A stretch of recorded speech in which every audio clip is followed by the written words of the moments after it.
신뢰는 화목이 우선되어야 한다. 우리는 인간관계에서 이해하기 힘든 이런저런 일들을 쉽게 경험하며 사람들에 실망하곤 합니다. 아주 친한 사람으로부터의 불신과 비난을 넘은 배신, 배반이 그렇습니다. 오래전 일로 거짓이 드러나 미꾸라지처럼 이 핑계, 저 핑계를 대어가며 전혀 색다른 사람으로 변하던 모습을 생생히 기억합니다. 겉으로는 순진한 척하면서 엉큼하고 꿍꿍이 속을 가진 표리부동한 사람임을 알고 많이 놀랐던 것입니다. 이런 일은 인간관계에서 우리가 대동소이하게 겪는 사례일 것입니다. 자기가 불리한 상황에서 그러니까 그게 아니고요. 그 사람이 그랬는데요. 등에 모렴치. 그 경우 대부분 사람은 아연실색할 수밖에 없을 것입니다. 만약 내 탓은 없고 남 탓만 일삼는 책임전가는 정이 뚝 떨어지고 실망만 가중될 것입니다. 당시 안 그럴 것 같던 사람이 궁지에 몰리니까 비겁하기까지 하여 저렇게까지 되는가 싶어 마음이 편치가 않았습니다. 그렇지만 천연덕스럽게 최소한의 인격마저 내팽개치는 모렴치를 이해하기가 힘들었습니다. 상대는 전혀 모르는데 자기가 불리해지자 상대를 끌어들이는 거짓말에 경악할 수밖에 없었습니다. 만만한 사람에게 책임전가로 자신의 이미지를 희석시켜 보려고 안간힘을 쓸수록 더 왜소해져 간다는 것을 왜 모르는지 안타까웠습니다. 참으로 전혀 또 다른 사람을 보는 것 같아서 슬프기까지 했습니다. 이렇듯 사람들 가운데는 평상시는 진실한 것 같지만 결정적인 책임 유무의 순간에는 유리하면 챙기고 불리하면 오리발부터 내밀고 보는 행태가 자연스레 익숙해지기도 합니다. 나 역시 예외가 없이 이런 대동소이한 범주에 속하는 사람임을 고백하며 더 진솔한 양심적인 모습이길 다짐해 봅니다. 공자는 새는 궁하면 아무 것이나 쪼아먹게 되며 짐승은 궁하면 사람을 해치게 되며 사람이 궁하면 거짓말을 하게 된다고 했습니다. 플라톤은 거짓말은 그 자체가 죄일 뿐만 아니라 정신까지도 더럽힌다고 말했습니다. 사실 거짓말에 대한 명언을 새삼 거론할 필요조차도 없습니다. 미국 캘리포니아 대학 심리학과 폴 에크먼 교수의 연구 결과 사람은 하루에 200번 거짓말을 하는 것으로 나타났습니다. 평균 수면 시간 8시간을 빼면 4.8분에 한 번꼴로 거짓말을 하는 셈이 됩니다. 이 내용을 차치하고라도 우리가 살면서 거짓말을 전혀 안 하고 살기는 어렵습니다. 그렇지만 자신의 유불리를 셈하며 그때그때 따라서 말을 바꾸거나 거짓말을 하는 것이 일상의 생활 습관이 된다면 곤란한 일이 아닐 수 없습니다. 이런 추한 모습이라면 결국엔 늑대가 왔어요라고 거짓말로 외친 양치기 소년의 비극처럼 결정적인 순간에 닮은 꼴 인생의 쓴맛을 당하고 말 것입니다. 이렇듯 거짓말이 습관이 되면 진실도 거짓 취급을 받을 뿐만 아니라 결정적인 상황에서는 명예까지 잃는 불행을 맛보게 됩니다. 결국에는 거짓말의 최고 피해자는 당사자가 되고 마는 것입니다. 살아갈수록 느끼고 깨닫는 것은 무엇이든지 처음 한 번이 대단히 중요하다는 것입니다. 좋은 것이든 나쁜 것이든 처음 한 번이 그 후에도 원하든 원치 않던 반복하여 저지르기 쉽다는 것입니다. 좋은 습관적인 반복 부분은 100번이라도 권장사항이라야 마땅합니다. 그렇지만 나쁘고 그릇된 습관적인 반복은 단 한 번도 절대금물이어야 불행을 줄일 수가 있습니다. 거짓, 포장한 위선과 가식으로 신뢰를 얻고 유지하려다가는 오히려 실망을 안기기 쉽습니다. 이해관계가 있는 상대방에게 인기를 노린 눈속임으로 의도한 바를 돌파하려는 꼼수는 멀리해야 합니다. 이러면 안 되는 줄을 알면서도 계속하여 기만하는 것은 서로를 위하여 멈춰야 할 일입니다. 오히려 솔직하게 있는 그대로를 내보일 때 상대방도 상식선에서 긍정적으로 평가하고 이해할 것입니다. 그러면 안 돼야 마땅한 줄 알면서도 스탠스가 어정쩡하거나 우물쭈물하는 건 곤란합니다. 옳고 그름의 ES인가 노인가의 선택이 필요한 상황에서 답답하리만치 애매모호한 처신이야말로 지양할 태도입니다.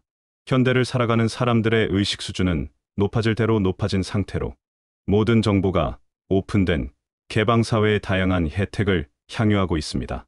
인간관계에서나 기업의 마케팅에서 손바닥으로 태양을 가리려는 기만은 배격해야 합니다. 이해관계에 따른 어설픈 눈속임이야말로 어리석은 행위로 용납될 수 없는 세상입니다. 우리가 겪는 삶은 때론 소나기는 피하는 것이 현명할 수 있습니다. 그렇지만 상습적인 소나기 피하기는 결국은 자신이 최고의 피해자가 될 수 있습니다. 거짓으로 피하고 보자는 무책임한 위선적인 처세는 자칫 막다른 인연으로 내몰릴 수 있습니다. 때론 정면 돌파가 당장은 이를지라도 시간이 지나면 더 좋은 평가를 얻기도 합니다. 사리사욕에 눈이 멀어서 누군가를 속이려는 약삭빠른 행위야말로 어리석은 짓입니다. 인과응보나 사필귀정의 교훈을 새삼 거론할 필요조차도 없습니다.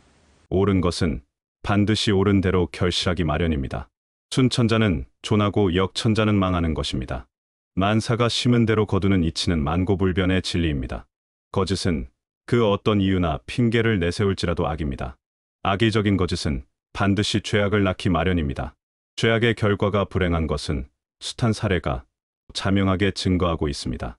죄를 낳는 거짓말이나 이간질, 악담, 험담, 억지 소리, 농간, 음해 등은 그럴 만한 이유나 명분과 실리가 있을지라도 인간으로서는 해서는 안 될 그릇된 행위입니다.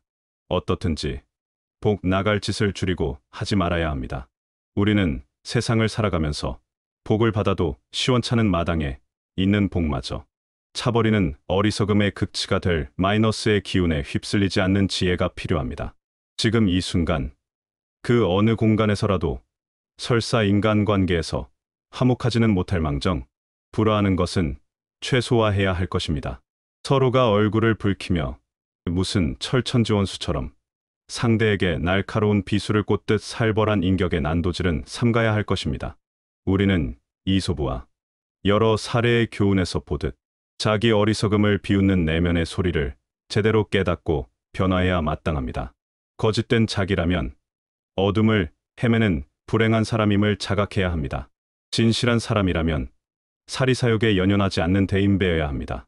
소탐대실 무지로 깨닫지 못한다면 불행 그 자체가 아닐 수 없습니다.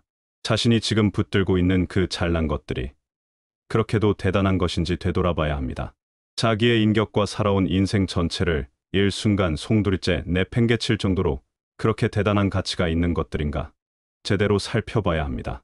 지혜로운 사람은 어리석은 사람이 큰 것이라 착각하고 취하려는 일탈 행위들, 즉 소탐대실이나 대탐대실에 초연합니다. 삶의 현장에서 그 어떤 명분과 실리가 있을지라도 거짓말이나 이간질, 악담, 험담, 억지 소리, 농간, 음해 등은 운을 잠식하고 맙니다. 이런 불행과 불화를 재촉하는 요인들은 설사 얻을지라도 많은 걸 잃은 실패자가 되고 만다는 사실을 잊지 말아야 합니다. 세상은 운을 좀 먹고 불화를 부채질하는 꼴을 보는 구경꾼들은 겉으론 좋다고 손뼉을 치지만 속으론 비웃기 마련입니다. 사람들은 불화하는 꼴을 관전하며 생각하는 채 위하는 척하지만 어쩜 신뢰의 가치를 상실한 약점을 안 이상 겉으로 드러내지 않고 속으론 은근히 더 무시할 것입니다. 사실이지 인간 자체가 예측 곤란한 까다로운 존재인 것을 부정할 수 없을 것입니다. 좋을 땐 한없이 성인군자 같다가도 심사가 틀리면 그런 악마가 없을 정도로 둔갑을 할 수 있는 존재입니다. 이런 극과 극의 변덕에 익숙한 감정을 가진 사람들인데 어찌 그들을 자기 편이라고 온전히 믿을 수가 있겠습니까? 그렇게도 믿었던 사람들이 주변에 보면 왜 무엇 때문에 배반자, 배신자가 되어버렸을까요? 사람들은 충분히 그럴 수가 있는 가능성을 50보백보로 다 잠재적으로 지니고 사는 것입니다. 다만 아직은 여러 복합적인 사유들로 말미암아 속으론 인간적인 갈등이 심할지라도 표면상으로 나타나지 않는 그런 상태일 수 있음도 염두에 둬야 합니다. 따라서 상대에게 참소받지 않고 제대로 신뢰를 쌓아가기 위하여 늘 수신과 성찰의 교훈을 되새기며 살아야 할 것입니다. 어떤 경우든 불화한 상태에서는 올바른 해법을 찾기가 어렵습니다. 화목할 수 있는 감정 회복과 그런 분위기가 되어야 비로소 해결의 실마리가 풀릴 수 있는 것입니다. 진정한 화목은 분위기를 선순환으로 변화시킵니다. 화목은 낮은 자세의 겸손으로부터 시작합니다. 물의 교훈처럼 삶이 자연스레 진행된다면 좋은 기운이 갈수록 증폭됩니다. 인간관계에서 중요한 것은 솔직하고 진솔해야 한다는 것입니다. 진실하고 솔직한 자세로 상대를 배려하며 소통해야 합니다. 무엇보다 더 중요한 것은 부모와 같은 심정이 깃든 온정적인 태도가 필요합니다. 그러면 거기에서는 자연스럽게 모든 산적한 문제가 봄눈 녹듯이 원만한 해결이 될 수가 있습니다. 불화를 극복하고 치유하기 위해서는 위선적이고 거짓된 자기로부터 자유를 찾아야 합니다. 역지사지의 자세와 초심의 순수함의 회복이 필요합니다. 무엇보다 우선하여 본질, 근본, 기본으로 돌아가야 해결의 실마리가 풀립니다. 근시안적인 눈앞에 이익에 급급하기보다 더 크고 넓게, 더 멀리 깊게, 거시적으로 접근할 때 만사형통이 펼쳐집니다. 우리는 삶의 현장에서 악의 기운이나 불의한 요소를 철저히 배격하여 선의 기운이 넘쳐나게 만들어야 합니다. 서로를 칭찬하고 사랑하며 내 탓이 아니라 내 탓이다 할 수 있는 자존감을 가져야 합니다. 그래야만 혹시라도 잃을 수 있던 작은 신뢰마저도 제대로 회복할 수가 있습니다. 이렇듯 우리의 삶에서 신뢰는 화목이 우선될 때 빛날 수 있습니다. 거짓이 판을 치면 아무리 그럴듯하게 꾸밀지라도 그 자체가 생지옥이고 맙니다. 진실이 강물처럼 흐르면 독버스처럼 자라던 이기적인 거짓의 기운조차 깨끗이 사라지게 만듭니다. 우리는 자신이 살아생전에 매사를 함께 즐기고 감사하며 기뻐하는 행복한 살만한 가치가 있는 따뜻한 공간들을 수놓아야 하지 않겠습니까? 외적인 보이는 세상은 이미 온갖 문명의 혜택으로 풍족한 생활에 익숙해져 살아가고 있습니다. 우리는 이제부터라도 넉넉한 마음으로 심신의 안정과 평안한 삶을 누리는 행복, 인생을 펼쳐가야 할 운명의 사람이 되어야 합니다. 그런 삶이 이 생명 너머의 저 세상이 아니라 바로 인생 100세 시대에 이 땅에서 마땅히 만끽해야 할 소명이 되어야 할 사명입니다. 따라서 우리는 평상시 평안, 자유, 보람, 기쁨, 즉 평자보기를 자동 충전하는 삶으로 이어져야 할 것입니다. 그러기 위해서는 일상에서 거짓말이나 이간질, 악담, 험담, 억지 소리, 농간, 음해 등 불화요인과의 분명한 선을 그어야 합니다. 부정적 에너지인 안 좋은 기운에 사악한 것들로부터 자유로워야 합니다. 지금 마이너스 기운을 끌어당기는 자기 삶에 전혀 도움이 되지 않는 부정적인 그것들로부터 멀리하기를 실행해야 합니다. 안 좋은 것들에 익숙해진 습관들로부터 벗어나기가 비록 어렵고 힘들지라도 행복한 삶을 살아가길 원한다면 그 어떤 미련도 애착도 과감히 끊어내야 마땅합니다. 그런다면 자신의 삶은 나날이 참 좋아라 할 화목이 넘치는 행복한 신뢰의 세상을 확산해가는 주인공이 될 것입니다. 지혜어브 유튜브의 구독과 좋아요는 저에게 큰 힘이 됩니다. 감사합니다.